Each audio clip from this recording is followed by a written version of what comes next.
বাবা আমি ইন্তেকালের পরে 40 দিন পরে কবর থেকে আমার উঠাইও, উঠাইয়া যদি দেখো আমার লাশটা, আমার দেহটা পচে গেছে, আমার কবরে প্রস্তাব করে দিও।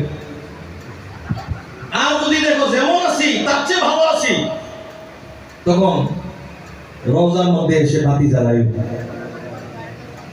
ঠিক আব্বা হুজুর কেবলা যাওয়ার 40 দিন পরেই যখন রওজার কাজ ঢালাই হবে, তখন এই যে আমাদের দরবারের ভক্তবৃন্দ আশেখানের মধ্যে এখানে উপস্থিত আছে, পিয়াসাল সাধকপুরি ঢাকা বিশ্ববিদ্যালয়ে পড়াশোনা করেছেন, অনার্স মাস্টার্স করছে এখান থেকে, ও উপস্থিত ছিলেন, আব্বাজানের খেদমত করেছেন।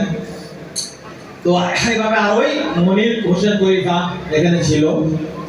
ওদের কিনে রাত 3টার সময় আব্বা হুজুর কেবলা রওজা যখন ঢালাই করতে গেছিল, তখন মনটা চাইলো যে আব্বাজানকে একটু দেখি।